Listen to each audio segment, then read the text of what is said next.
대한민국 물가가 많이 올랐잖아요. 며칠 전부터 3천을 말씀하시더라고요. 그래서 이게 참 총사령관이 3천만 원을 말씀하시는데 옆에 있는 스태프들이 뭐 아니다 할 수도 없고, 여하튼 3월 1일 날 그러면 3천이에요. 3천. 예.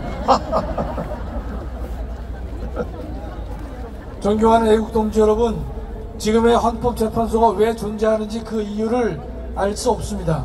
재판관들은 높은 법대를 꿰차고 앉아 헌법 위에 군림하면서 주권자의 국민을 농락하고 있습니다.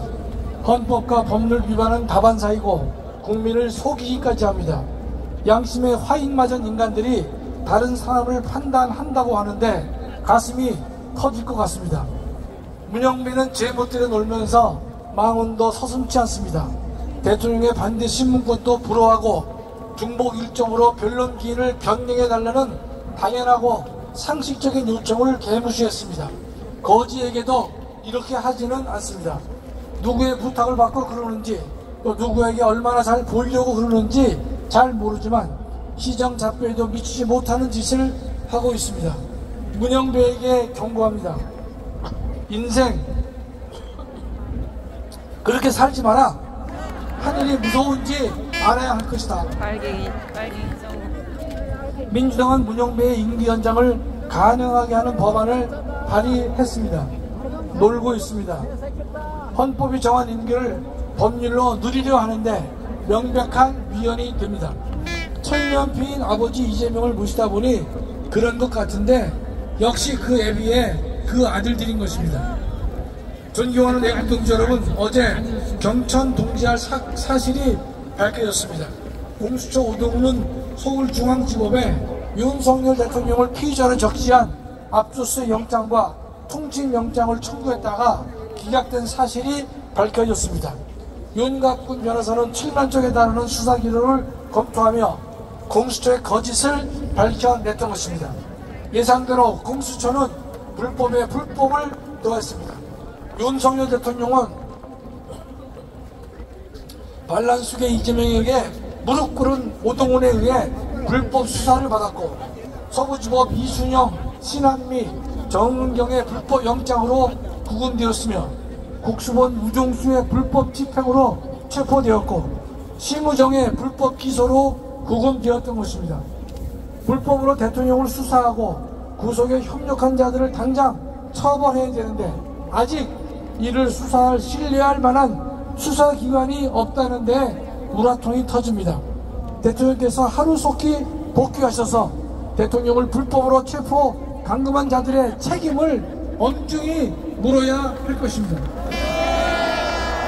존경하는 애국동지 여러분, 한간에 대통령 하야 운운하는 망령된 노인이 있습니다. 대통령이 하야하는 것이 본인을 위해서도 살고 나라도 산다는 망령된 말을 한 바 있습니다. 지지율이 50% 넘는 대통령에 대해 하야 운운하는데 하야의 하자도 꺼내서는 안 될 것입니다. 윤석열 대통령의 지지율은 부추적어 있을 때가 최고입니다. 윤석열 대통령은 맞으면 맞을수록 더욱 강해지는 스타일인 것입니다.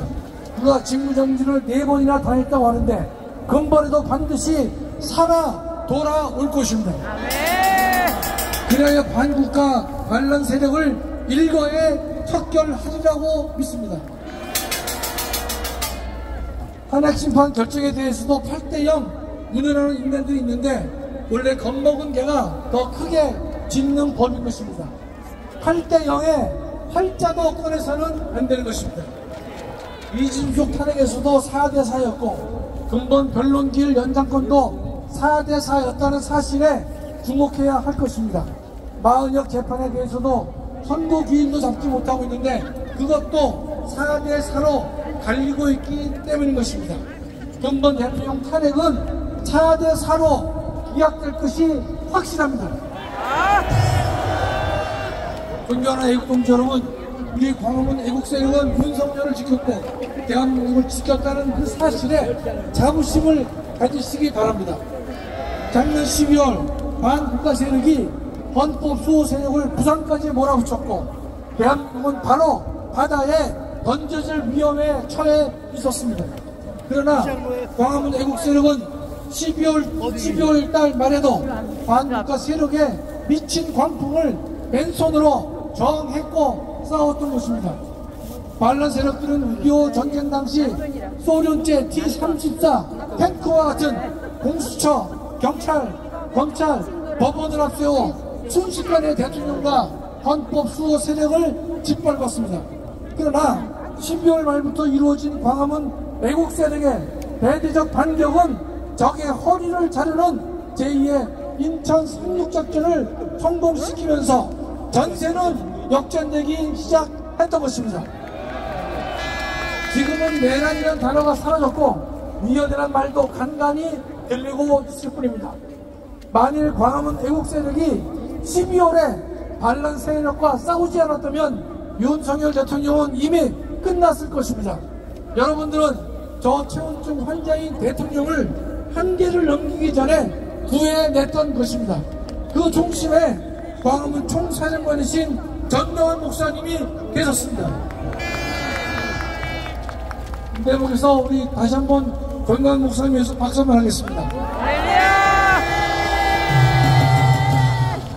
저는 전광훈 목사님 그 칭찬을 잘 안 하려고 그래요.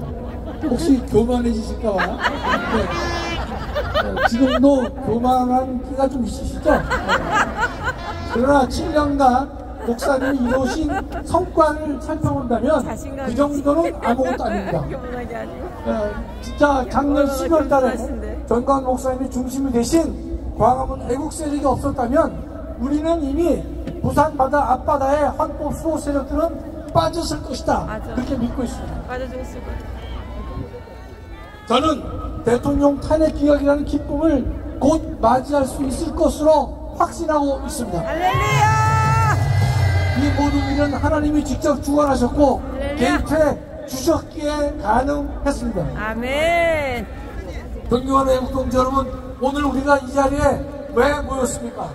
문영배, 이미선, 정계선, 정경미를 질타하기 위해 모였습니까? 아닙니다. 우리는 자유우파 재판관 4분이 자신의 양심을 지킬 수 있도록 격려하고 성원하기 위해서 모인 것입니다.